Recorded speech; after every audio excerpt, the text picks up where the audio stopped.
पाकिस्तान को जो नुकसान पहुंचा दिए हैं वो अनबेरेबल है। मरीम नवाज साहिबा ने पार्टी वर्कर के दिल में, वोटर के दिल में, बड़ी अक्सरियत के दिल में अपनी जगह बनाई है। Sitting chief of army staff के बारे में अगर कोई बात कर रहा है ना, तो वो किसी पागलपन में नहीं कर रहा, वो किसी एजेंडे पे है जो ये काम कर रहा है कि किसी तरीके से नवाज शरीफ साहब को साबित किया जाए कि वो प्राइम मिनिस्टर रहने के अहल नहीं हैं और जो इमरान प्रोजेक्ट है उस पर अमल किया जा सके। इमरान खान और साबिक एस्टेब्लिशमेंट के 2-3 अहम तरीन जो रहनुमा थे जिनके मफादात जुड़े थे, और जब कानूनदारी यकीनी बनाने की कोशिश की जाती है तो फिर हमें अदालतों की तरफ से हदायत आ जाती हैं कि इसको तंग नहीं करना। मैं कोई 22 साल पीटीआई में थी। मैंने संदेला साहब कभी आज तक जिंदगी में इमरान खान की जुबान से मदीना की रियासत का नाम नहीं सुना था। हमने ये वर्ड ही नहीं सुने थे। फिर ये मजहब का कार्ड इस्तेमाल करना चाहते थे। जेल में अमीर गरीब सारे एक जैसे होने चाहिए, तो हमें तो उन्होंने एक जैसा भी नहीं रखा, हमें तो उन्होंने एक जैसे से भी नीचे रखा। इनको तो आप एक जैसा तो रखेंगे। परवेज इलाही एज में है या उन्हें बातें ज्यादा समझ नहीं आ रही। कुछ देर की खामोशी है, फिर शोर आएगा। तुम्हारा सिर्फ वक्त आया है, हमारा दौर आएगा। अब बात होगी सोशल मीडिया टॉक शो पर। अस्सलामुअलैकुम दोस्तों, मैं हूं प्रवेश संधीला। सोशल मीडिया टॉक शो के साथ बड़े दिनों के बाद हमें ज्वाइन किया है असद अस मिर्जा ने, और हमारे साथ अरशद प्रवेश साहब भी मौजूद हैं। सबसे पहले तो मेरा तमाम दोनों दोस्तों को प्यार भरा सलाम। जी वालेकुम अस्सलाम। जी वालेकुम सलाम। अरशद साहब, आप ठीक हैं? मिर्जा साहब खैरियत से हैं? आपको बहुत बहुत मुबारक हो। हम आपको एक ब्रांड न्यू चैनल पर देख रहे हैं और बहुत ज़बरदस्त आपकी प्रोडक्शन, बहुत ज़बरदस्त आपकी गुफ्तगू और एक प्रोफेशनल तरीके से जो अभी आप वारद हुए हैं, हमारी तरफ से आपको बहुत बहुत मुबारकबाद। बहुत शुक्रिया जी। बस इसके पीछे बड़ी मेहनत है, बहुत बड़ी ज़्यादा मेहनत है इसके पीछे। तो दुआ ये करें बस अल्लाह ताला कामयाब करे। जो मकसद है असल में वो चीज़ें जो है ना, वो चीज़ें हमारी की तरफ चली जाए। आपको मेरी तरफ से भी बहुत मुबारक हो, और मुबारक इस लिहाज से भी कि क्वालिटी प्रोग्राम जो इंसान है वो हमारे सामने आया, देखने को दिल करता है। समात भी अच्छी है, बसारत भी अच्छी है, हर लिहाज से जो इंसान एक्सीलेंट प्रोग्राम है। तो हम सब की तरफ से, एसएमटी की तरफ से आपको बहुत बहुत मुबारक हो। बहुत बहुत शुक्रिया। हमारी दुआ जो है वो आपकी चैनल है हमारा जिसने हमें सब्सक्राइब किया, एक बड़े चैनल एसएमटी है जिसने सब्सक्राइब किया, जिसकी वजह से हमारी रीच थोड़ी अच्छी हुई है। तो उसके लिए तो बहुत शुक्रिया आपका, बहुत। नहीं, हम अपनी टीम से भी कहेंगे जी कि वो जो आपके जो चैनल है उसको ज्यादा से ज्यादा कम्युनिटी दें, क्योंकि कम्युनिटी देने से जो है ना, उससे वो काफी ज्यादा फर्क पड़ता है। हमने देखा है अली साहब आपके साथ जो आए, उन्होंने प्रोग्राम किया, मेरे ख्याल में वो वन ऑफ दी वायरल तरीन प्रोग्राम था जो हजारों की तादाद में आपके चैनल से देखा गया। इंशाल्लाह ताला वो लाखों की तादाद से देखा जाएगा। तो आप इस तरह के क्रिएटिव लोगों को लेके आएंगे, सुनने वाले जो गुफ्तगू करते होते हैं। और सबसे बड़ी बात जो होती है कि बहुत शुक्रिया। अली भाई कहते हैं कि मैं बहुत मसरूफ था, लेकिन आपने मुझे कहा, पहली बार कहा तो मैं बस आया फौरन। मैंने संदेला साहब को कहा कि मैंने जाना है वहाँ प्रोग्राम के अंदर, और वो आए। ये इनका बड़ापन है कि वो बस एक हमारी कॉल के ऊपर वो आ गए, और उनका जो प्रोग्राम है वो आउट क्लास। जो गुफ्तगू अली भाई ने की है हमारे प्रोग्राम के अंदर, वो एक अलग ही किस्म का उनका यौनरा था, और सुनने वालों को मजा आया अली भाई की गुफ्तगू को। हाँ, नो डाउट, बिल्कुल ठीक कह रहे हैं आप। आपका इंतजार हो रहा है बस। नहीं, हम भी इंशाल्लाह ताला आएंगे सर। हम जब आएंगे तो हम तो फिर बैठेंगे उठेंगे आपके पास, हमने कहाँ जाना है। और दूसरी ये बात है कि एसएमटी की जो पीछे सारी कामयाबी है वो आप लोग तो शुरू से जानते हैं कि उसके पीछे बैक स्टेज पर अली साहब ही हैं। ये जो हम बोलते हैं, हमारा प्रोग्राम होता है, हमारे वी लोग होते हैं, बहुत सारी चीजें ऐसी होती हैं कि हमारा उनके बगैर वो नहीं है, और वो ये दिमाग पीछे सारा उन्हीं का है। तो इसमें कोई शक नहीं, क्रेडिट गोज टू अली साहब, अल्लाह उनको सलामत रखे। अच्छा जी, प्रोग्राम की तरफ चलते हैं। यार, ये जो आज कल जो बलूचिस्तान में रात भर होता रहा, और फिर सुबह हम जब उठे तो हमारी जो स्क्रीनें थी मोबाइल्स की भरी हुई थी कि वहां पर ये इस किस्म का जो तशद्दुद किस्म का, इससे पहले भी हमने देखा। लेकिन ये खास तौर पर असद साहब आपसे भी ले लेता हूँ कि ये जो निकाल कर शनाख्ती कार्ड देख कर कत्ल करने वाली, शहीद करने वाली ये जो रवायत, और फिर वहां से जाहिर है आपको पता है एक बहुत बड़ा मसला भी है कि जो जायरीन है उनके पास वही रास्ता है कि उन्होंने ईरान से इंटर होकर उसी रास्ते से आना होता है। तो अक्सर हम देखते हैं इस घिनौने ये जो सब कुछ हो रहा है इसके पीछे ये कब तक इससे जान छूटेगी? और क्या इसी तरह यहाँ से आने जाने वाले लोग शहीद होते रहेंगे और उनकी शनाख्त सिर्फ पंजाबी होना, और ये लफ्ज इस पंजाबी पर जोर दे के जब कहा जाता है तो क्या इसका मकसद कोई पंजाबी लोगों को या पंजाब को या बलोचों को आपस में लड़ाना? सर देखिए, ये चीज हुई क्यों, मैंने आपका पूरा व्लॉग देखा है, आपने जो दो बजे मेरे ख्याल से आपने एक व्लॉग किया था इसके ऊपर, और मैंने पूरा व्लॉग करके उसी को मैंने सुनकर इन्फॉर्मेशन कुछ हासिल की, और उसके बाद मैंने अपना भी एक व्लॉग बनाया जो हमने चैनल पे लगा दिया है। सर देखिए, इसके बारे में मेरी कुछ इनसाइड न्यूज भी हैं, कुछ सिक्योरिटी के इदारे हमारे पास मौजूद भी थे, उन लोगों के बड़े लोग ऐसे थे जो ओहदेदारान, उनसे गुफ्तगू हो रही थी इसके ऊपर कि क्या मामला हुआ है। वो खुद हमें थोड़ा सा इसमें नजर आए, कंसर्न नजर आए कि ये इस लेवल के ऊपर अभी भी बलूचिस्तान में इस तरह की चीजें होना, ये चीजें कोई छोटी बात नहीं है। अब इसके ऊपर किस लेवल का अब एक्शन होने जाएगा, किस तरह सारी फोर्सेस को एंगेज किया जाएगा, या हम एक ग्रैंड ऑपरेशन की तरफ जा रहे हैं, ये एक अहम चीज है इसके ऊपर। जहां तक पंजाबी का होना, या हो सकता है कि कुछ फसादात उठाने की कोशिश की जा रही है, लेकिन आपने बात की कि पंजाब एक बड़ा भाई है। मेरे ख्याल से ये बेवकूफ ही हैं जो लोग ये बैठ के प्लान कर रहे हैं, और ये जो आपको पता है ये भारत की तरफ से सारी चीजें करवाई गई हैं। इकोनॉमिक टाइम्स ने इसको लीड आर्टिकल्स के तौर के ऊपर इसको शाया किया है, तो इससे ज्यादा हमारे पास और क्या सबूत होंगे कि भारत जो है वो ये तमाम तर कार्रवाइयां पाकिस्तान में करवाता है, रॉ इसके पीछे मुलविस है। इन लोगों को अभी भी तकलीफ हो रही है, पाकिस्तान अमन का पैगाम हमेशा देता है, लेकिन इंडिया की तरफ से कोई मुस्बत हमें आगे से इसका जवाब नहीं आता। 100 कहते हैं 102 हमारे जवान शहीद हो गए, फिर कहते हैं कि 22 जो है वो अभी भी मगवी हैं, हालांकि ऐसी कोई सिचुएशन नहीं है। अगर ऐसा है भी तो फिर ये कौन लोग हैं जो इकोनॉमिक टाइम्स को इस तरह की इंफॉर्मेशन प्रोवाइड कर रहे हैं? इसका मतलब रॉ और बीएलए दोनों आपस में कनेक्ट हैं। बीएलए जो इंफॉर्मेशन प्रोवाइड कर रही है वो पाकिस्तान में क्या पूरी दुनिया में सबसे पहले भारत की तरफ से शाया हो जाती है। इसका मतलब नेक्सस बड़े स्ट्रॉन्ग है। लेकिन पहली बात ये होगी कि हम किसी पे इल्जाम तराशी करें, इंडिया की बात करें, हमें अपना घर ठीक करना है। वही बात जो नवाज शरीफ ने हमेशा की है, हम अपना घर ठीक करना होगा अगर इस तरह की कार्रवाइयां रोकनी है। और फिर यहाँ पर मैं एक बात महारंग बलोच के हवाले से करूंगा कि उसको जो सांप सूंगा इस मामले के ऊपर, क्या बलोचिस्तान यकजहती की जो बात वो करती है, क्या पाकिस्तान यकजहती की बात नहीं करनी चाहिए उसको इसके ऊपर? क्या वहां पर जो लोग वहां पर शहीद हुए हैं क्या वो पाकिस्तानी नहीं थे? हम तो बलोचिस्तान के लोगों को पाकिस्तानी समझते हैं।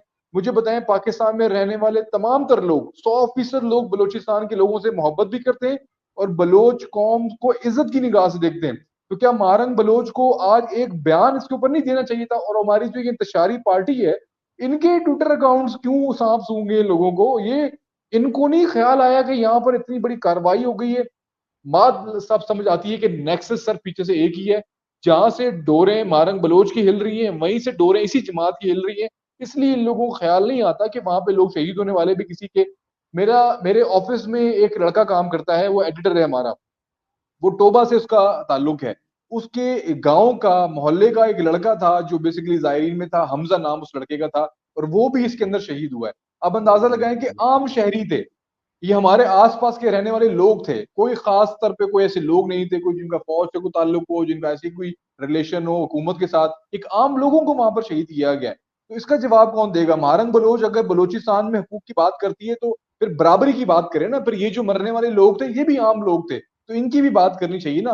प्रॉब्लम सारी ये है कि फिर वो बीएलए वाले कहीं ये ना बोले ना कि तू माल हमसे लेती है और बात हमारे खिलाफ ही कर रही है। ये बात बिल्कुल ठीक है। इसपे सोशल मीडिया पे इस पे एक बहुत बड़ी अभी चल रही है। मैं तो आप महारंग बलोच की बात, मैं तो इस्लामाबाद में बैठे हुए बहुत बड़े टीवी के बहुत बड़े एंकर जो है, मैं तो उनकी ट्वीट देखकर हैरान रह गया। मैं तो अब चले क्या उनका नाम लेना या नहीं लेना, आप समझ रहे हैं मैं क्या कहना चाह रहा हूँ। अरशद प्रोफेसर, मुझे जरा आप ये बताएं, आप अक्सर चीजों को कहीं से खंगाल के निकालते हैं और हमें पता है कि शायद कुछ जो मैसेज होते हैं, फ्रीक्वेंसी होती हैं या क्या होता है, बराबर जो भी जिस तरह भी उसको लम देना, मुझे जिस आप कुछ कह रहे हैं असद? अच्छा, शायद उन्होंने होल्ड कराया जी। अरशद प्रोफेसर, मुझे जरा ये फरमाइएगा, ये जो ग्वादर है, हर बड़े प्रॉब्लम के पीछे ये जो ग्वादर का बनना है, ग्वादर का तरक्की करना है, ग्वादर में एक पोर्ट बननी है, उस पोर्ट से हमारे कुछ दोस्त मुमालिक जो बिल्कुल हमारे सामने हैं, कहने को हमारे मुसलमान मुल्क हैं, मुसलमान भाई हैं, बड़े करीबी रिश्तेदार हैं, बड़े करीबी तलकात हैं, और पूरी दुनिया जो घूम फिर के जो किसी दौर में बेरूत जाया करती थी, अब वो वहां पर आती है। बेरूत का भी तबाह हुआ, बर्बाद हुआ, और कोयटा को या बलूचिस्तान को, मतलब क्या ये कड़ियां कहीं ना कहीं से वहां पर भी मिलती हैं कि अगर ये सब कुछ सेटल डाउन हो गया इतना बड़ा। अब हम असल में हमारा भी एक प्रॉब्लम है ना, हम जब दिखाने पे आते हैं तो हम पता नहीं क्या क्या दिखा देते हैं कि दुनिया का बड़ा एयरपोर्ट, दुनिया का बड़ा मसरूफ एयरपोर्ट, ग्वादर एयरपोर्ट, और पता नहीं कौन सी क्यामत आ जाएगी।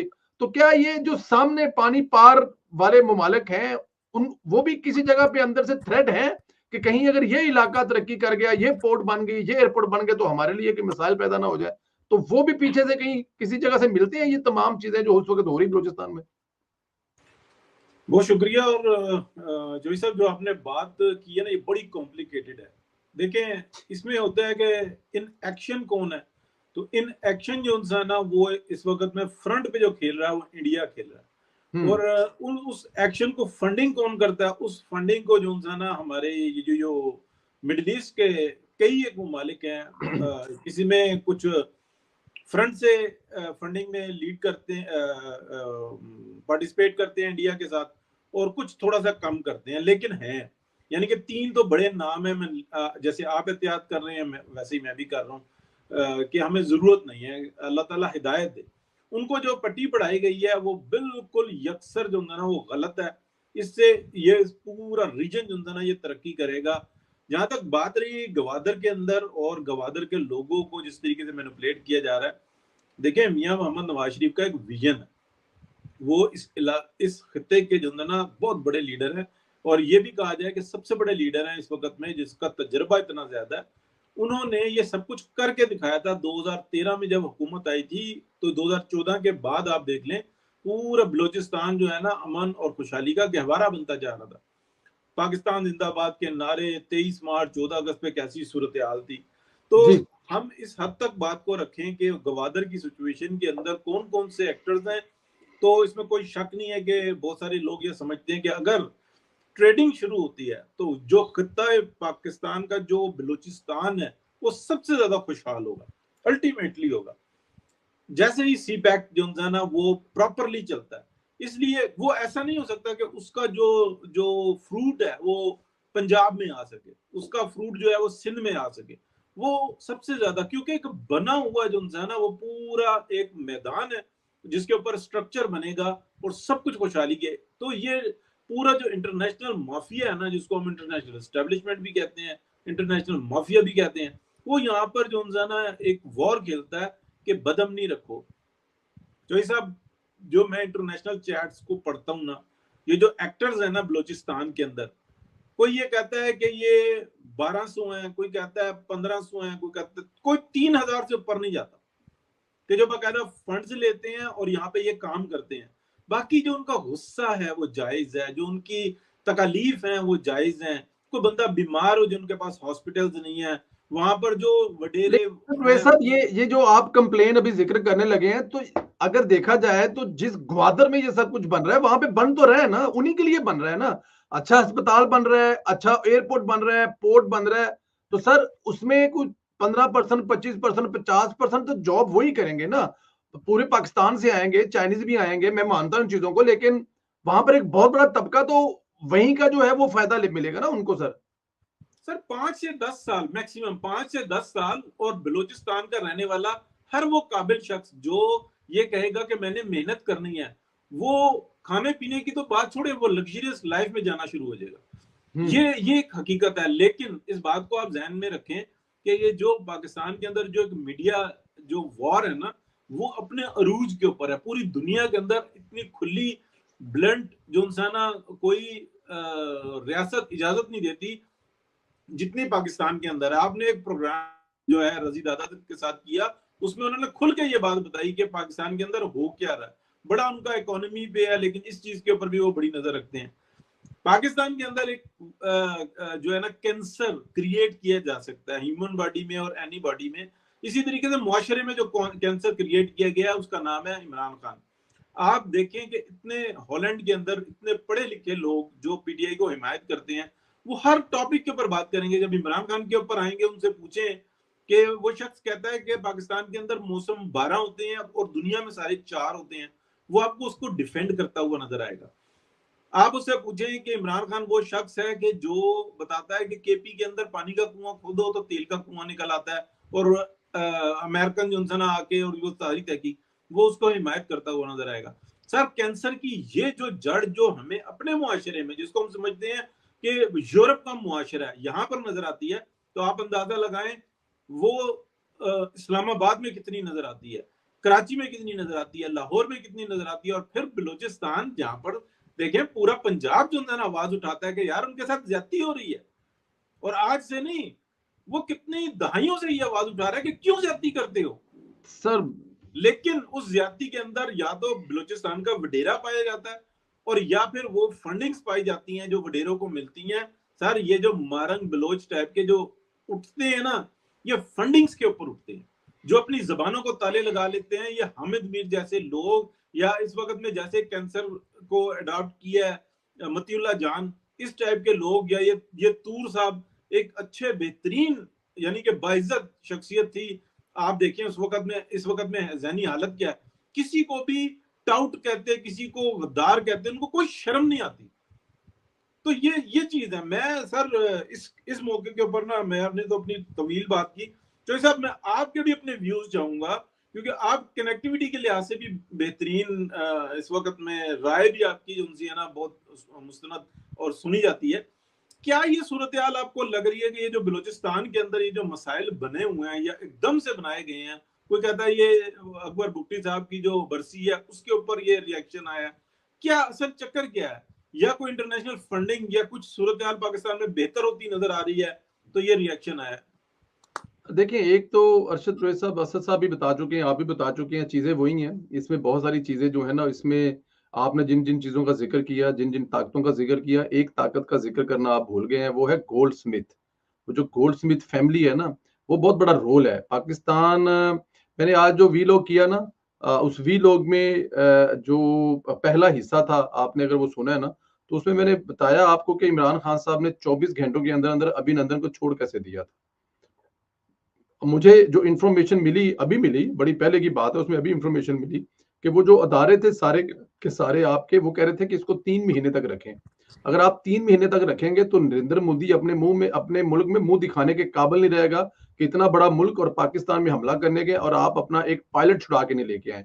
और फिर जब उसको 3 महीने के बाद हम हवाले करेंगे, तो जो नया बंदा वहां पर आकर बैठेगा ना, तो उसको अपनी शराइत पर बंदा देंगे, क्योंकि पूरा हिंदुस्तान उस वक्त तक जो है ना, वो मतलब ऑलरेडी किसी भी तरह से अपने पायलट को वापस लेना चाहेंगे। तो आपकी शराइत होंगी कि नेक्स्ट टाइम आपने ये नहीं करना, जो आप बलूचिस्तान में बेगैरती कर रहे हैं वहां से आप निकलें, ये अपने ऑपरेशन बंद करें, वरना हम ये आपका बंदा वापस। तो आप एक उस बार्गेनिंग में आएंगे ना, मतलब करेंगे। लेकिन इमरान खान साहब जो हैं, उनको रातों रात जो जमाइमा की कॉलें आती हैं और वो बंदा वापस करते हैं असेंबली में खड़े होकर, क्या मैं हिंदुस्तान से जंग शुरू कर दूं।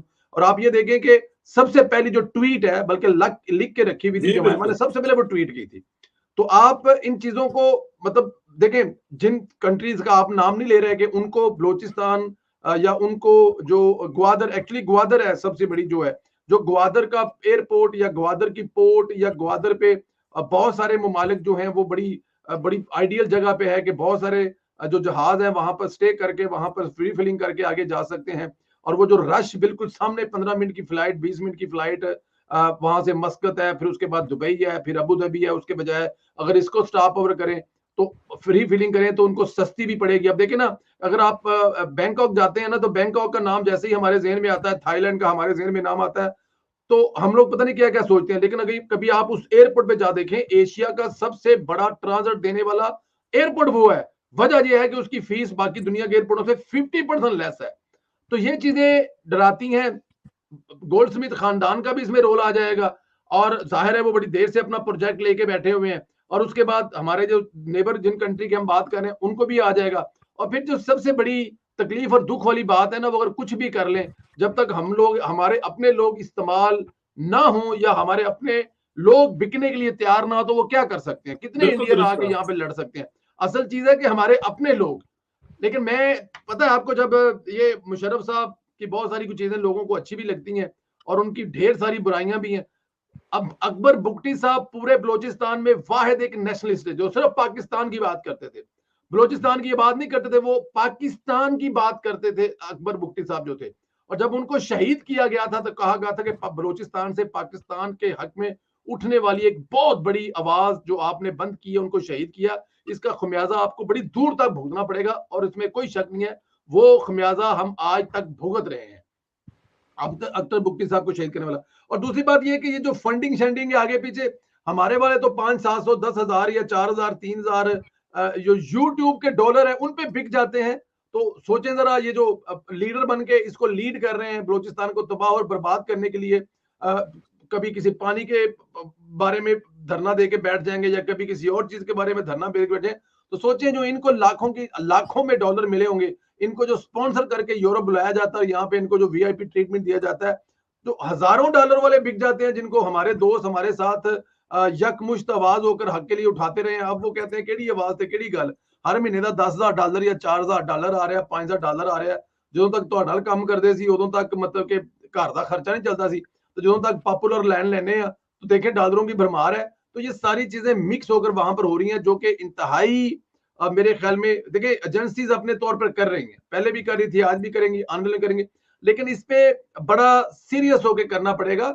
अफवाज पाकिस्तान एक जगह पे नहीं 50 जगहों पे लड़ रही हैं, अंदरूने मुल्क भी लड़ रही है, बैरूने मुल्क भी लड़ रही है। बैरूने मुल्क मुराद ये जहाँ के जाहिर है। अब देखें, मैं आपको एक बात बताऊं, ये जो केपीके है ना, ये इमरान खान साहब के लगाए हुए बूटे हैं ये। अब केपीके से साथ साथ ये जो बलोचों के बारे में वो बात किया करते थे कि जो अब देखें बहुत सारे लोग ऐसे हैं जो गायब तो हैं घर से, लेकिन जरूरी तो नहीं है कि उन्हें फौज नहीं उठाया हुआ है, 565 रीजन और भी हो सकती हैं।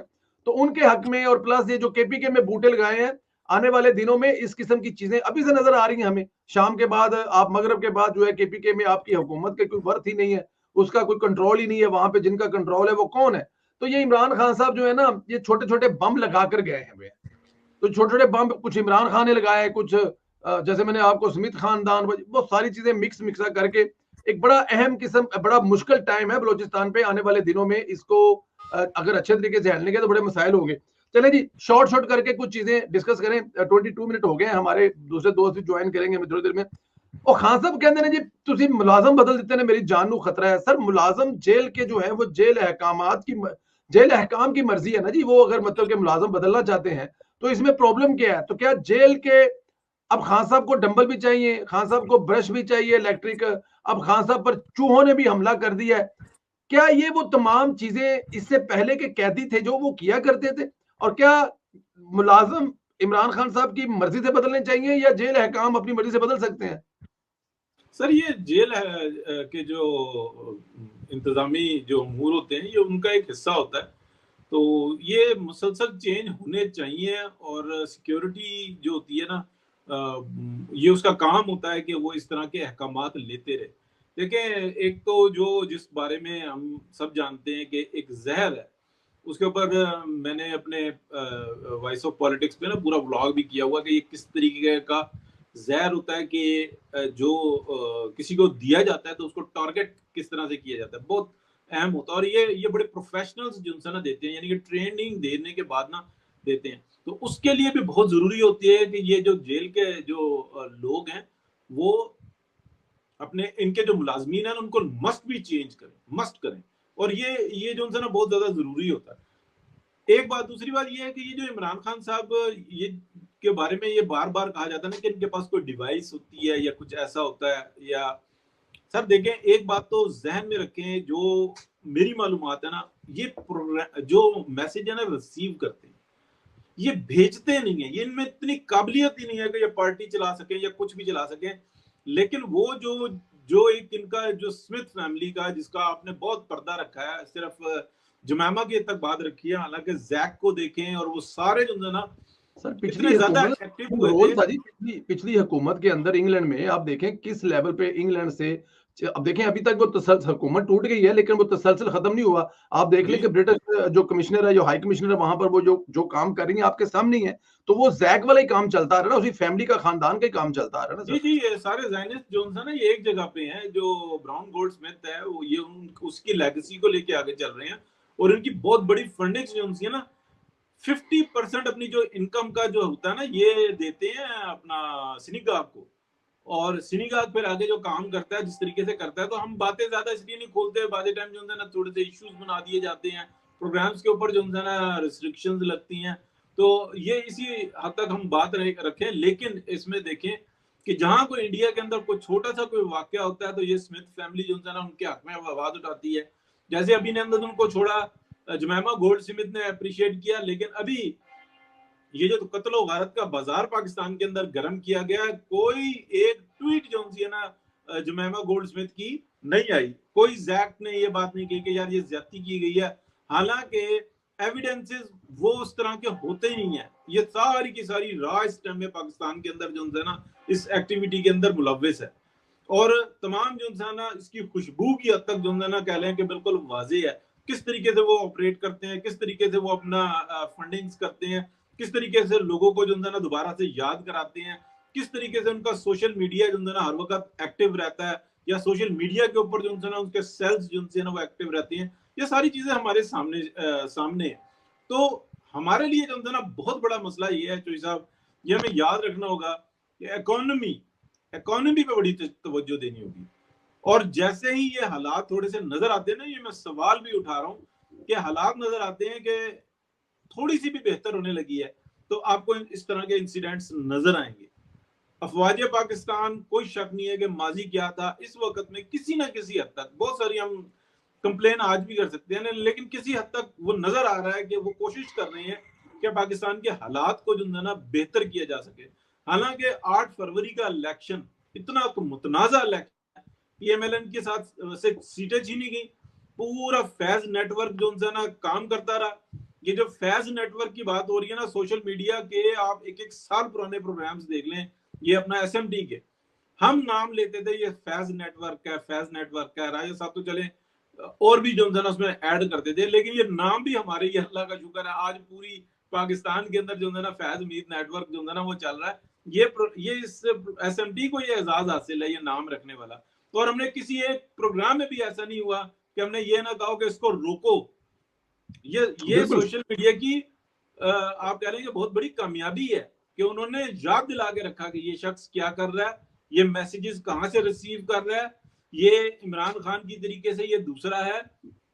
मेरा वॉइस ऑफ पॉलिटिक्स पे ना जब फैज मीत की रिटायरमेंट में तकरीबन 2 से 3 हफ्ते बाकी थे, तो व्लॉग मौजूद है, सब जाके देख सकते हैं, मैं डाल नहीं सकता, वो माजी की बात है, जिसमें मैंने ये बताया कि फैज मीत का सियासत में आने का पूरा प्रोग्राम बन चुका हुआ है, उसको इंस्ट्रक्शंस दे दी गई हैं और उसकी पूरी तैयारियां शुरू हो गई हैं। और उस वक्त में देखें कि नेक्स्ट आर्मी चीफ का जो है ना मसला अभी वो बीच में चल रहा था, लेकिन मैंने ये बता दिया था, तो मैंने जो बताया था, तो मेरे पास कोई गिद्दड़ सिंगे नहीं है, ना मेरे पर कोई इल्हाम आता है। वो सारी रिपोर्ट्स जो थी ना, वो सब कुछ जो है ना उसकी तैयारी शुरू हो रही थी कि ये फैसले कर लिए गए हैं, इसके अगेंस्ट हमने क्या कार्रवाई करनी है, उसको मैं रीड कर रहा था, तो मैंने बताया। और फिर उसके बाद आप देखें कि फौरी तौर पर रिटायरमेंट के बाद उन्होंने क्या किया कि चकवाल में जनाब वो मीटिंग स्टार्ट ली है। लेकिन सोशल मीडिया पे हम जब SMT पे बात करते रहे कि ये सब कुछ हो रहा है, तो अल्लाह का शुक्र है उसके फिर सद्देबाब भी किया गया, रोका गया। इस वक्त में भी मैं पूरी ध्यानदारी के साथ बता रहा हूँ और मालूमात की बेस पे बता रहा हूँ कि जो फैज हमीद नेटवर्क के ऊपर जब ये हाथ डाला ना, हाथ डालने के बाद अफवाजे पाकिस्तान के छक्के छूटे हैं कि ये हमने इतनी देर क्यों की, और ये जो हमारे पैरेलल और ये हमारे बीच में घुस के ये जो एक नया निजाम बन चुका हुआ है, इस कैंसर को हम निकालेंगे कैसे।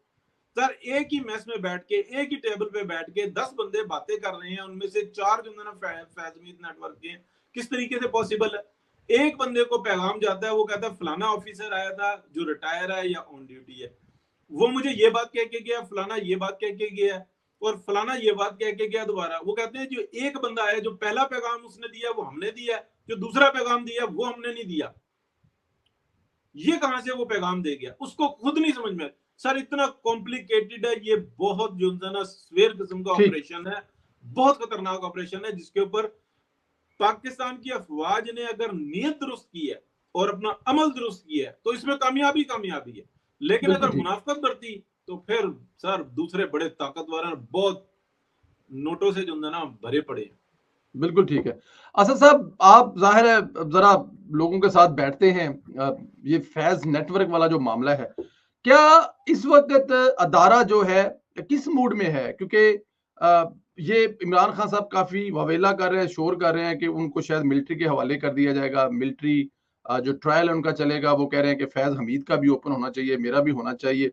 आने वाले दिनों में हम क्या देख रहे हैं इस हवाले से सर? जो नेटवर्क फैज है, क्या वो टूट गया है या किसी जगह पे अभी भी मौजूद है, या फिर उस वक्त उनको पकड़ा गया जब हर चीज उनके सामने है? और कहा जा रहा है कि जब इमरान खान साहब का ओपन ट्रायल करने की ये ख्वाहिश पूरी करी जाएगी तो इमरान खान सिर्फ पकड़ कर बैठ जाएंगे उनके सामने, जो आएगा, जो सबूत पेश किए जाएंगे।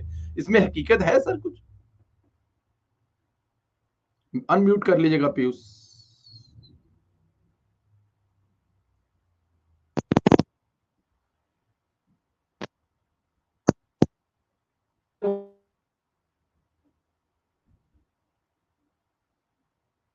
ਇਹਨੂੰ खिंच ਦਿਓ, तार ला ਦਿਓ, तार तो बगैर। ਹੁਣ बोलो जी,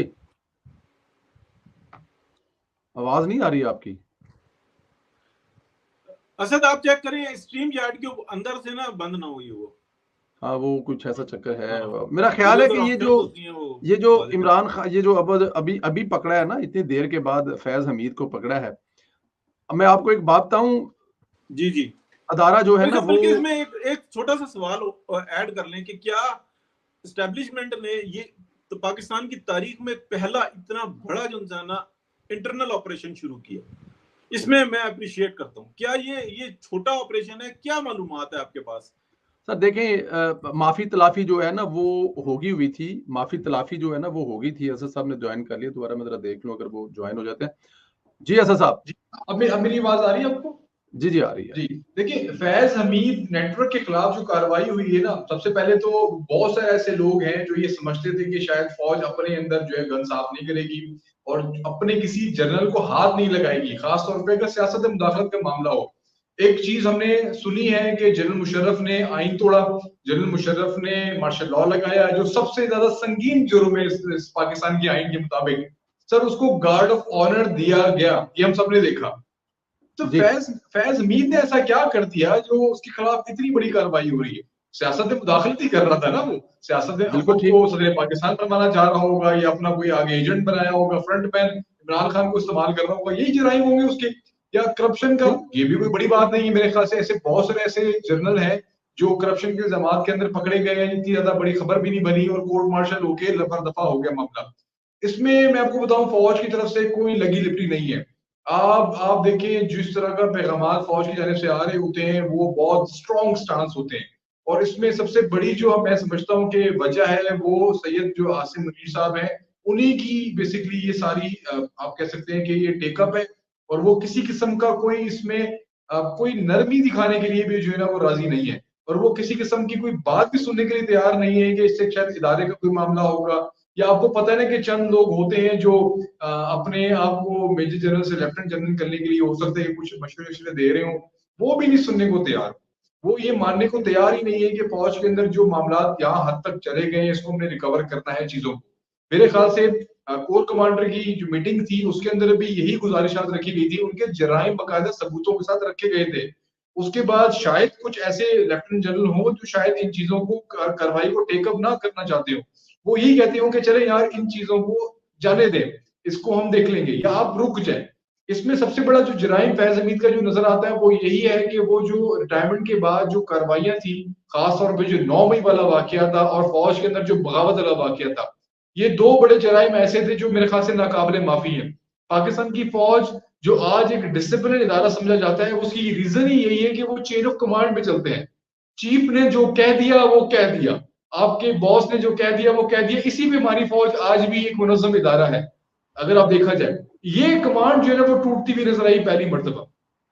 और लेकिन अगर आप इसमें ये कहा जा सकता है कि लेकिन इसमें कहा जा सकता है कि अगर आपको चीफ ने जो कह दिया वो कह दिया, उसके लिए आप चीफ को मानना जरूरी है कि आप हमारे चीफ हैं। और अगर कोई चीफ को ही ना मान रहा हो तो फिर मेरे ख्याल में यहाँ पर वो वाला मामला लगता है कि वो हुआ है। और यहाँ बड़ी चीफ को मान ही नहीं रहा थी कि चीफ को बकायदा पहले 1 साल में अपने आप को मनवाना पड़ा है कि मैं तुम्हारा चीफ हूँ।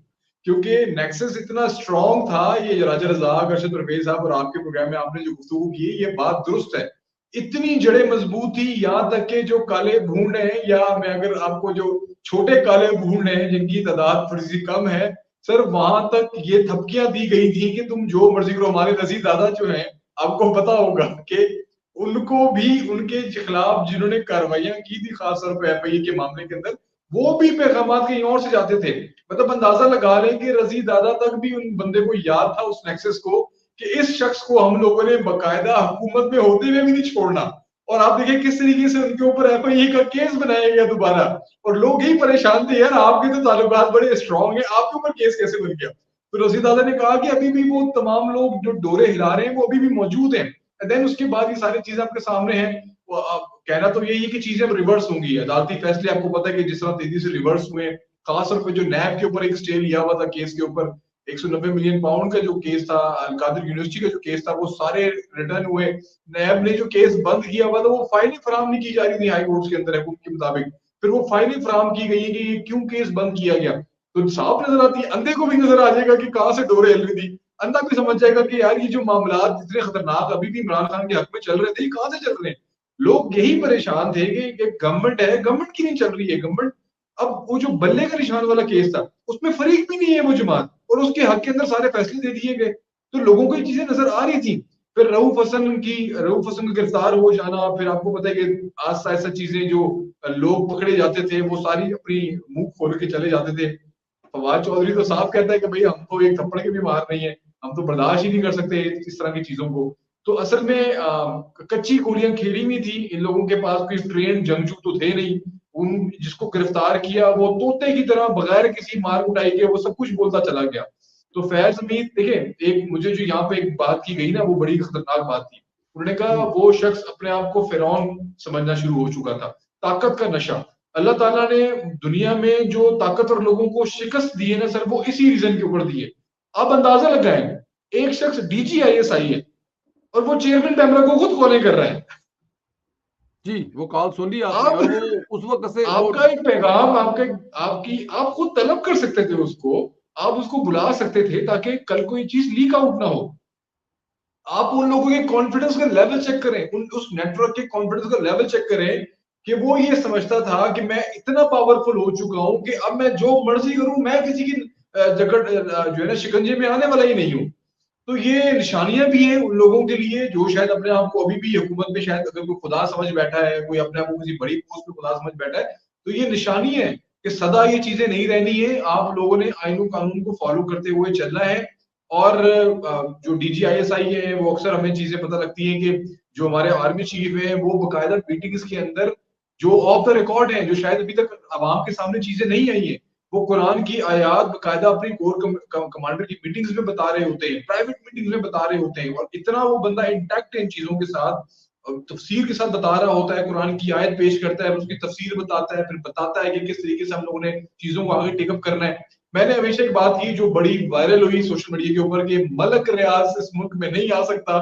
इससे बड़ा सबूत और मैं क्या दूं कि हमारे मुल्क में जो वजीर आजम है या जो आर्मी चीफ है, वो करप्शन के इतने खिलाफ है जिसकी कोई मिसाल पाकिस्तान में नहीं मिलती। मलक रियाज की जेब में तो सारे ही है। 4 अरब रुपए का घर बना के दिया हुआ मैरियट टाउन लाहौर के अंदर, जहाँ पे वो रहता भी नहीं है जरदारी। इस लेवल की अंदाजा लगाएंगे उसके ऊपर नवाजिशात करता था। तो आज अगर आसिम मुनीर साहब अगर कहें मलक रियाज को कि यार मैनू ए दे दे, वो नहीं दे सकता क्या? मुझे पाकिस्तान में आने दे, मुझे अपना कार खैर चलाने दे, मुझे कारोबार चलाने दे, मैं जो मांगेगा मैं तुझे दूंगा। मलक रियाज के लिए कौन सी बड़ी बात है? फिर मलक रियाज के साथ जुड़े हुए लोग जिनको कहा जाता है कि वो अस्करी जो है वो जो ताकतें हैं या अस्करी जो लोग हैं उनके साथ जुड़ी हुई है। आप सोचे कितना बड़ा लेवल, किस लेवल की टक्कर उस बंदे ने ली हुई है पाकिस्तान के सिस्टम के साथ। तो ये जो हमारे लोग पाकिस्तान में बैठे हुए कीबोर्ड वॉरियर्स हैं जो कहते हैं पाकिस्तान में बड़ी करप्शन है, पाकिस्तान में बड़ी लूट मार है, सियासतदान लूट के खा जाते हैं, तुम्हें अब कुछ चीजें नजर नहीं आ रही? खुल्लम खुल्ला चीजें होती हुई नजर नहीं आ रही? अब क्यों नहीं साथ देते हो? अभी भी क्यों उसी फितरे के साथ बैठे हुए लगे हुए सोशल मीडिया के ऊपर? मुझे नहीं समझ आती कि लोगों को अब भी क्यों समझ नहीं आती ये चीजें। असद हमें इससे आगे चलना है, लेकिन मैं जरा इसमें 2 चीजें ऐड कर दूं। ये जो फैज हमीद साहब है ना, मेरी मतलब कि इन्फॉर्मेशन नाकस भी हो सकती है, लेकिन मैं कुछ लोगों से मिला, तो जब कुछ ऐसे लोगों से आप मिलते हैं ना जो इस्लामाबाद को चलाने वाले होते हैं, तो बड़ी चीजें आती हैं, लेकिन कुछ आप कर सकते हैं, कुछ आप बातें नहीं भी करते। तो फैज हमीद साहब को जो है ना बिल्कुल नहीं पकड़ा जाना था। अगर फैज हमीद साहब रिटायर होने के बाद वही करते जो पाकिस्तानी अफवाज के अफसरान रिटायर होने के बाद करते हैं।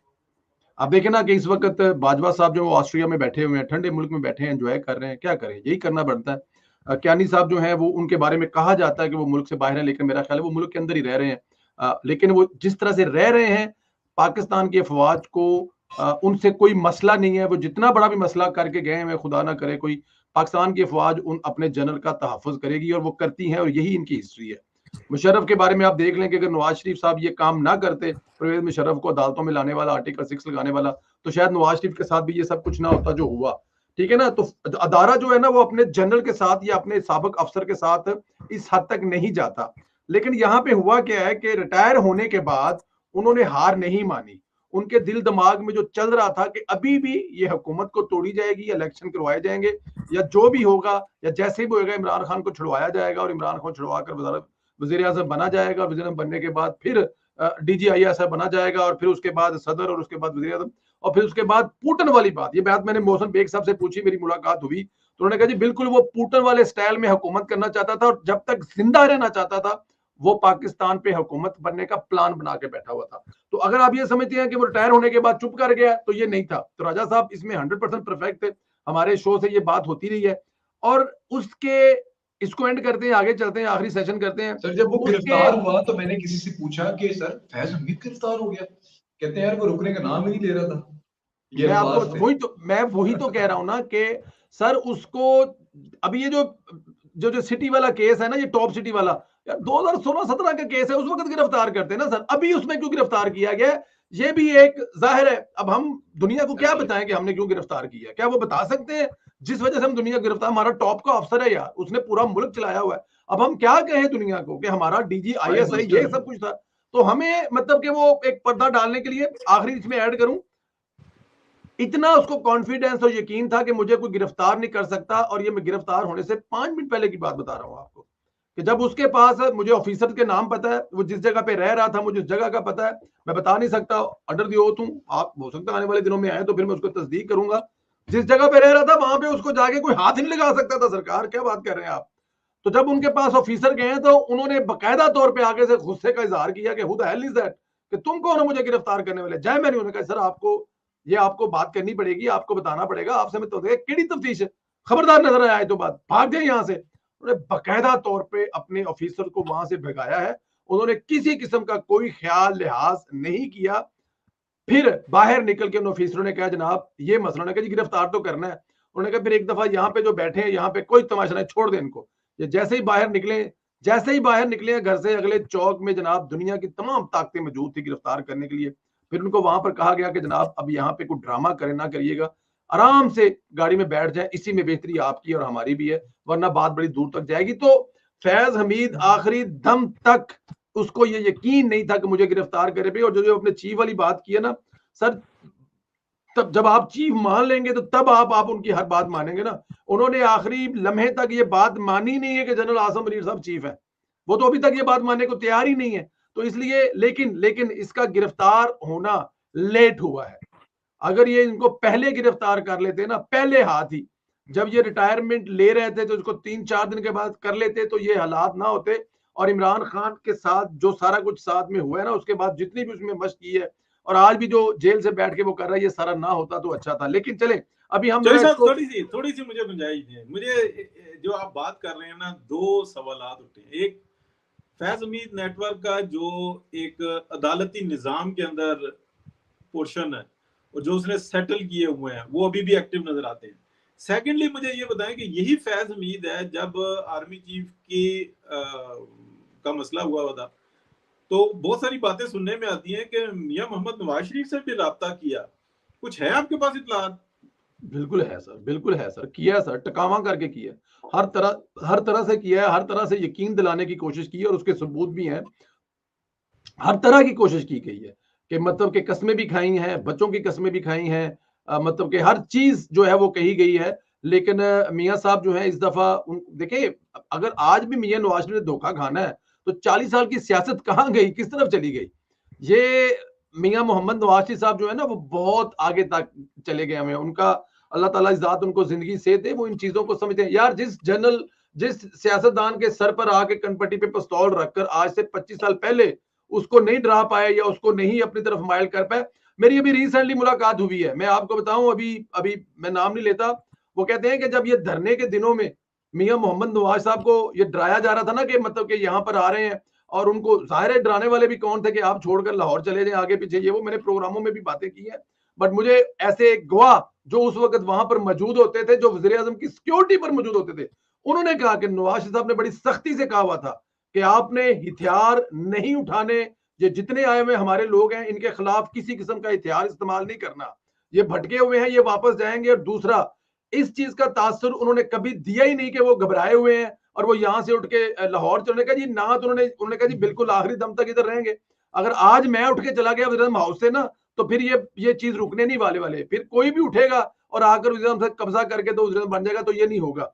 तो मियां मोहम्मद नवाज साहब जनाब कोई ऐसी बड़ी चीज नहीं है, लेकिन उनको अंदाजा था, उनको पता था। लेकिन यहाँ पे एक चीज बात याद रखें, मैंने एक सवाल किया कि क्या जनरल आसिम मुनीर की इसके अलावा कोई और भी सिफारिश थी मियां मोहम्मद नवाज साहब के पास कि वो सीनियर हैं, सबसे सीनियर? उन्होंने कहा जी उनकी एक ही सिफारिश थी आसिम मुनीर साहब की, वो थी उनका सीनियर होना। उनकी जगह पे सीनियर अगर कोई और होता तो नवाज शरीफ ने इस दफा फैसला यही करना था कि जो सीनियर तरीन है वही आर्मी चीफ बनेगा, इसके अलावा उनकी और कोई सिफारिश नहीं थी। तो बिल्कुल ठीक है जी, इसके बाद सबूत है। अब मुझे जरा आखिरी सेशन में आ जाए, टाइम हमारा हो गया असद साहब। और अब जस्टिस मंसूर अली शाह साहब जो है, असद साहब आपको बनते हुए दिखाई दे रहे हैं, मुझे तो कोई रुकावट दिखाई नहीं दे रही कि वो वज़ीर-ए-आज़म चीफ जस्टिस बनते हुए, लेकिन इसमें ऐड में करूंगा। लेकिन मेरा आपसे सवाल ये है, मुझे तो कोई रुकावट नहीं आ रही बनते हुए कि वो चीफ जस्टिस बन रहे हैं, आपको रुकावट नजर आ रही है उनके कोई रास्ते में? रुकावट एक्सटेंशन की नजर आ रही है। और जो देखिए मंसूर अली शाह साहब जो है ना, वो पीटीआई के लिए धोखा भी हो सकता है। अब देखिए पीटीआई वाले जो हैं उनको कोई सर पैर नहीं है सोशल मीडिया के ऊपर, जो लाइन मिली उसको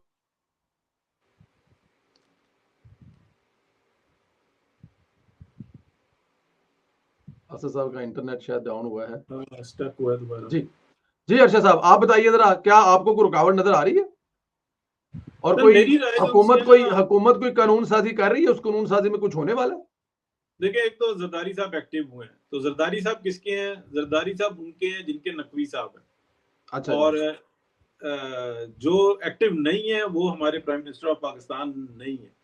लेकिन इसके अलावा सारी मशीनरी नजर आ रही है। जहां तक बात रही, जो मेरी मालूमात है वो ये है कि मियां मोहम्मद नवाज शरीफ से बार बार रिक्वेस्ट की गई कि आप इस मामले को जो है ना डील करें, तो मियां साहब ने कहा नहीं, ये सारी जो है ना टेबल ये आपने सजाई है, आप खुद इस मामले को देखें और जो कुछ करना चाहते हैं करें। आपने मेरी पार्टी मांगी, मैंने पार्टी दे दी, मेरा भाई मांगा, मैंने भाई दे दिया, तो आपने जो मांगा मैंने दे दिया। आपने कहा जी आप खिदमत करना चाहते हैं, तो मैं आपको बड़ी इंपॉर्टेंट ये खबर दूं, इस वक्त में जो इंटेलिजेंस की, जो इंटरनेशनल इंटेलिजेंस की है, 60 से 65% जो वोटर है ना PMLN ये अपना पंजाब का, वो कारकर्दगी देखता है। वो ये देखता है, वो कहता है यार कौन सी हमने अपना कमाना अपना खाना, ये इनके अल्फाज होते हैं। और वो इस वक्त में जो है ना मरियम नवाज शरीफ को देख रहा है, वो ये देख रहा है वो मेरे घर चल के आ जाती है, वो एक ऐसी औरत को जिससे पसीने की बदबू होती है, जिससे गंदगी की बदबू होती है, मेरी माएँ बहनें बेटियां हैं, लेकिन मरियम नवाज शरीफ जाके उसको जप्फी डालती है, उसको दिलासा देती है, वो अपने को अपना समझती है। सर ये वो रंग होता है जो अपने वक्त पे जो ना चीख कर सामने आता है, छप्पर फाड़ के सामने आता है, सर खुल के सामने आता है, वो जिस तरीके से खिदमत कर रही है। और ये जो लेगेसी है, ये मियां मोहम्मद नवाज शरीफ की लेगेसी है। तो ये जो है ना मंसूर अली शाह जो जिनको के बारे में ये इस वक्त में चला हुआ है, तो करें ना, ये सारी बिसात हमने तो नहीं बिछाई, जिन्होंने बिछाई है वो करें। नाकामी होगी तो उनकी होगी, कामयाबी होगी तो उनकी होगी, वजन करके दिखाएं कामयाब। अगर आप हुकूमतें बना सकते हैं, हुकूमतें गिरा सकते हैं, तो हुकूमत चला कर भी दिखाएं। तो ये काम इतने आसान नहीं है जो जिस तरफ आप इशारा करें ना। अब मैं आ जाता हूँ स्पेसिफिक उस तरफ। सर मोहब्बत और जंग दो ऐसी चीजें होती हैं जिसमें खुल के लड़ना होता है, ये शतरंज की बाजियां नहीं होती। क्या इस वक्त में आप देखें कि अगर सिर्फ आप अपनी पॉपुलर लाइन को टो करें ना, तो आपको हेल्प किस तरह से मिलती है? सर हर बंदा आपको ट्वीट कर रहा होगा, हर आपको जो ना पूरी दुनिया से आपको हेल्प आ रही होगी, सिर्फ आपकी पॉपुलर लाइन के ऊपर। ये पॉपुलर लाइन क्या है? पाकिस्तान से दुश्मनी पॉपुलर लाइन है जो पीटीआई ने पकड़ी हुई है, कोई और पॉपुलर लाइन नहीं है। तो आपको हर तरफ से हेल्प होती नजर आएगी। तो इस वक्त में मंसूर अली शाह का जो रास्ता रोकना है वो इस मुल्क से वफादारी है। उस शख्स ने जिस तरीके से बाकी के साथ मिलके, यानी कि 8 जजों ने इस मुल्क के आइन को पैरों तले रौंदा है, और जिस तरीके की मकरूह सियासत कर रहे हैं वो मक्कारियां कर रहे हैं जिसको हम सियासत समझते हैं सर, उसका रास्ता रोकना बहुत जरूरी है। तो करें एफर्ट, करें कोशिश। ये हुकूमत का कानून में एक्सटेंशन दे सकते हैं सर। एक्सटेंशन में कानून नहीं है, उसके लिए कानून साजी करनी पड़ेगी, और कानून साजी में एक्सटेंशन लफ्ज जो है ना, ये एक हमारे दिमागों में ज़हन में अड़ा हुआ है। एक्सटेंशन जो है ना वो हमने, क्योंकि ज़ाहिर है हम सुन के इतना हो गए। एक्सटेंशन ये नहीं है, यहाँ पर कुछ और गेम हो रही है, यहाँ पर कुछ और हो रहा है। जो मुद्दत है ना मुलाजमत की वो बढ़ाई जा रही है, और वो बढ़ाने के बाद उसको, उस कानून साजी करने के बाद उसको कंटिन्यू किया जा सकता है। और अगर मुद्दत बढ़ाई, चलो वो नहीं, ऐसी इस लफ्ज एक्सटेंशन यूज नहीं करना ना। आप बड़ी सीरियस मैटर को ना बहुत इजी ले रहे हैं। नहीं, आप मेरी बात समझे नहीं। आप मेरी बात, ये तो चले होगी बात कि मुद्दत मुलाजमत बढ़ा दी, तो टेन्योर एक्सटेंड ही हो गया ना। जी बिल्कुल ठीक कह रहे हैं आप। मैं आपको बताऊं, जो मेरे पास थोड़ी सी मालूमात है, 5 कवानीन बनेंगे। इसमें एक ये होगा कि जो क्या कहते हैं, जस्टिस साहिबान की जो उम्र है मुलाजमत की वो बढ़ाई जाएगी। सेकेंडली जो फिर सीनियर होगा ना, उसको जो चीफ जस्टिस की जो मुद्दत मिलेगी ना वो 3 साल मिलेगी। जिस तरीके से आर्मी चीफ की जो होती है ना मुद्दत मुलाजमत आर्मी चीफ की, वो 3 साल होती है। अच्छा, लोग ये समझते हैं शायद उसकी 5 दिन रहती है, 4 दिन रहती है, किसी की 3 महीने रहती है। जब वो आर्मी चीफ बनता है 3 साल हो जाती है। लेकिन ये बात बहुत कम लोगों को पता है, अगर उसकी मुद्दत मुलाजमत 5 साल रहती हो ना, तो तब भी वो 3 साल ही रह जाती है। जी बिल्कुल, डेफिनेट। वो एक दिन अभी आजम मनीर साहब वाला केस आपके सामने ही, आजम मनीर साहब का केस, मेरा डिफरेंट पॉइंट ऑफ व्यू है मंसूर अली शाह केस के अंदर। देखिए, मंसूर अली शाह के कसीदे पढ़ने शुरू कर दिए पीटीआई वाले। मंसूर अली शाह का सिर्फ एक आधा मुतनाज़ा फैसला है, ओवरऑल उस बंदे के फैसले इतने मुतनाज़ा नहीं है, वो कोई बड़े फैसलों के अंदर शामिल नहीं रहा। सर वो काजी साहब से भी अगले प्लेटफॉर्म पे जाके लड़ेंगे पाकिस्तान के लिए, मैं बता दूं आपको। बिल्कुल ठीक है, एग्जैक्टली। अब मंसूर अली शाह का केस ऐसा है कि देखें, जो बिहाइंड द सीन लोग होते हैं ना, मेन चीज उसकी है। देखें, कोई भी शख्स, साकिब निसार की नवाज शरीफ से ज्यादा दुश्मनी थी, मुझे बताएं। उमर अता बंदयाल की नवाज शरीफ के साथ या मुस्लिम नून के साथ कोई ज्यादा दुश्मनी थी? तो नवाज शरीफ ने या शहबाज शरीफ ने उनकी कोई जमीन दबाई हुई थी? ऐसा तो कोई सीन नहीं सुना मैं आज तक। प्रॉब्लम सारी होती है कि जो डोरे हिला रहे होते हैं।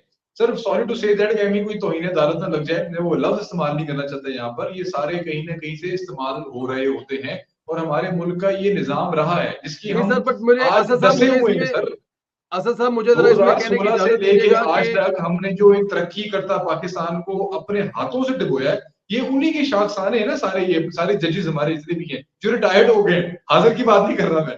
प्रॉब्लम सारी यही है कि अगर तो आपने पीछे जो हाथ होते हैं, अगर आपने उनको कंट्रोल कर लिया, अब एक हाथ वो है जो पाकिस्तान से कंट्रोल किया जा रहा है, एक दूसरा हाथ वो है जो बैरूनी मुल्क से कंट्रोल की जा रही चीजें, जो पाकिस्तान के अंदर अपना हमेशा असर रसूख जो है ना वो दिखाना चाहते हैं। ताकतें और भी तो है ना जो चाहते हैं कि पाकिस्तान में भी हमारा कंट्रोल हो, पाकिस्तान में हुकूमतें कौन सी आनी है हम डिसाइड करें, पाकिस्तान में कौन वजीर आजम होगा, कौन आर्मी चीफ होगा, हम डिजाइन करें।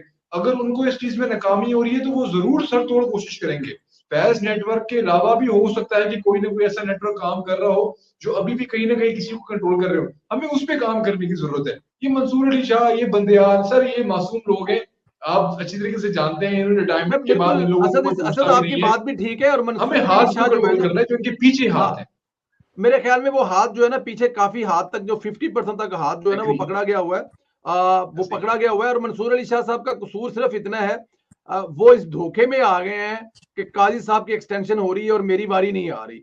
स्वाय इसके मुझे लगता है वो किसी जगह पे उनको डराया गया है, धमकाया गया है। धमकाया से मुराद ये है कि पीटीआई के जो यूट्यूबर दोस्त है ना, इन्होंने उनको मतलब के आगे पीछे कर दिया, वरना मेरा ख्याल ऐसा होना नहीं वाला था। और ये आपने बिल्कुल ठीक की है, वो बड़े मंझे हुए जज हैं और पाकिस्तान के लिए उनकी मेरे ख्याल में जो उनका दौर आने वाला है, जो चलने वाला है, हाँ जो करने वाला काम है। अगर तो हुकूमत कोई ऐसा कर रही है कि काजी साहब को रोकना चाहिए तो फिर तो ठीक है, और अगर ऐसा कुछ नहीं कर रही तो फिर मेरे ख्याल में उन्हें मंसूर अली शाह साहब के हदशात दूर करने चाहिए, जितनी जल्दी हो सके उनका नोटिफिकेशन करना चाहिए। अगर कोई ऐसा नहीं कर रही कुछ ऐसा, और अगर कुछ ऐसा हुकूमत कर रही है और काजी साहब रुकने वाले हैं तो फिर ठीक है, फिर तो जो भी है वो ठीक चल रहा है ना। वक्त था मुझे काजी फायद ईसा से ज्यादा मोतबर वो जज लगता था। मैं सर आपसे एग्री करता हूँ, मैं बिल्कुल एग्री करता हूँ आपसे, लेकिन मेरा जो मशवरा जो है ना वो हुकूमत को देने वाला ये है कि अगर तो आप ये कोई ऐसा काम कर रहे हैं जो कि आप एंड पे आके मानते नहीं है, इससे पहले भी आपके वज़ीर कानून साहब से एक चवल बज गई थी जो बाद में मंसूर अली शाह के लिए वजह बन गई कि वो काजी साहब के, हालांकि काजी साहब के जितने अच्छे दोस्त हैं, या काजी साहब और मंसूर अली शाह तो एक ही पेज लेके चल रहे थे ना सर। मंसूर अली शाह साहब तो काजी साहब एक ही जगह पे शुरू से, तो अगर वो वज़ीर कानून की किसी जगह पे कोई इसी वजह से कि मतलब ऐसा कुछ होने जा रहा है, तो वो अगर भटक गए हैं, या तो फिर उनको एतमाद में ले और उनको बताएं माई बाप ऐसी कोई बात नहीं है, ये आपका नोटिफिकेशन है, अगर आपने करना तो आज ही कर दे, और अगर किसी जगह पे लगे हुए तो ठीक लगे हुए कोई बात नहीं।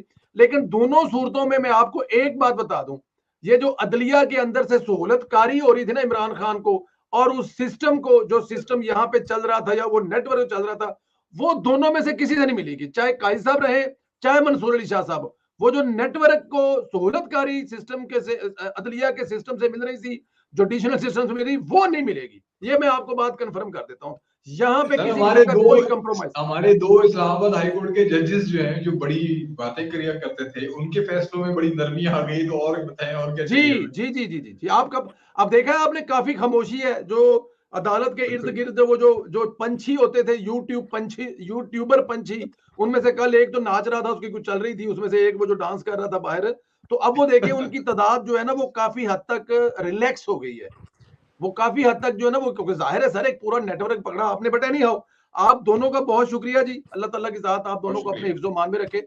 हारून साहब जो है वो किसी फैमिली इवेंट पे हैं, और राजा साहब जो है वो मार्केट से लंगड़ा अम्ब लब बंडाया ने, लेकिन उन्हें लबदा कोई नहीं पिया।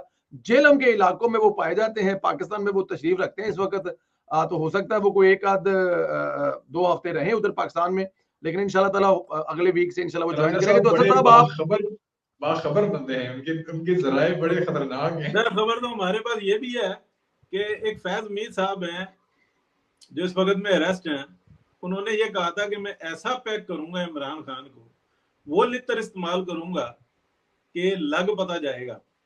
तो उनके मिन्नत तरले भी जो उनसे ना उस वक्त में बताया गया कि सेम यही स्ट्रेटजी प्यूटन की थी, जब वो आया था तो यही कहकर आया था, और सब तरफ से ये कहकर आया था, और बाद में फिर वही रहा।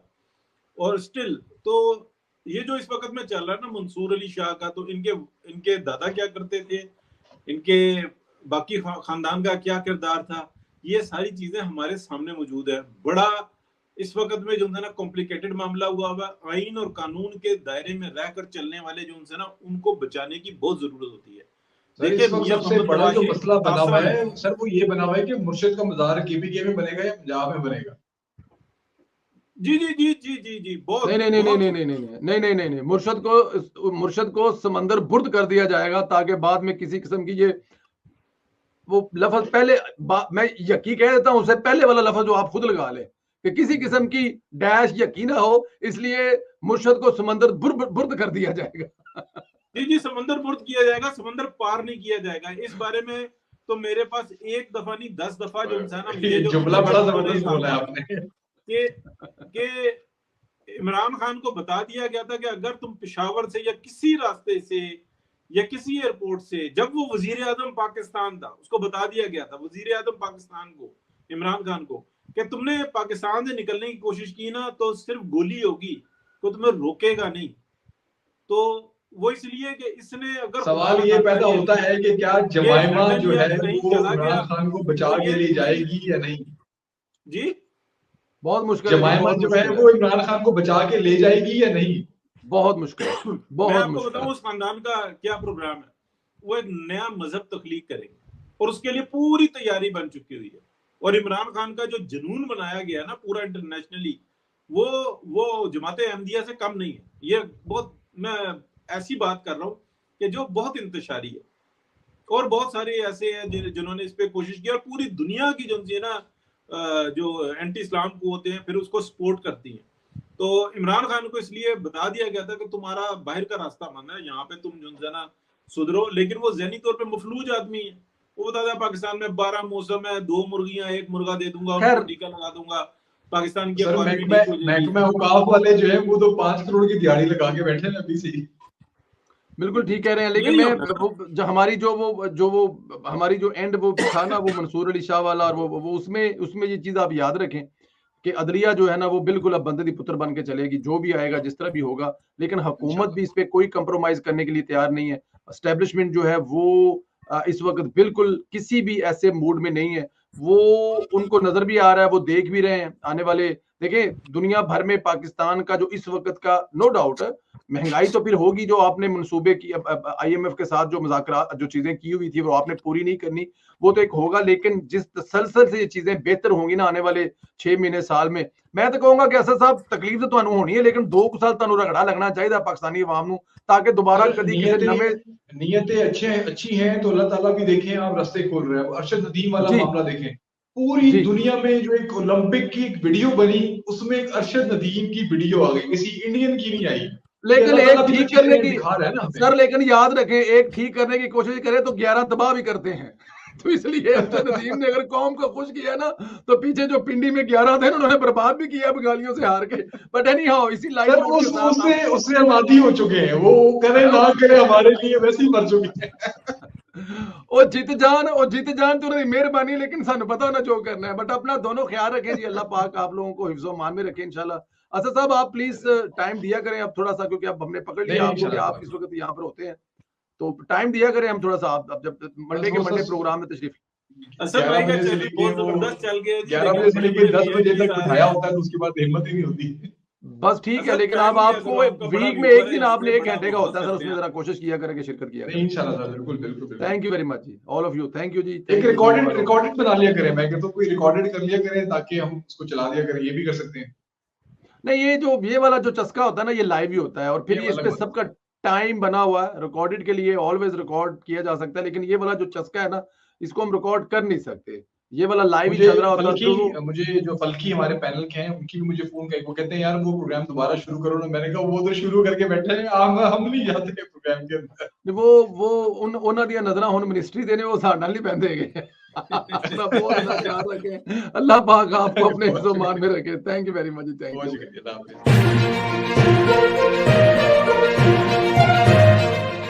इस तमाशे के चक्कर में पाकिस्तान को जो नुकसान पहुंचा दिए हैं वो अनबेरेबल है। मरीम नवाज साहिबा ने पार्टी वर्कर के दिल में, वोटर के दिल में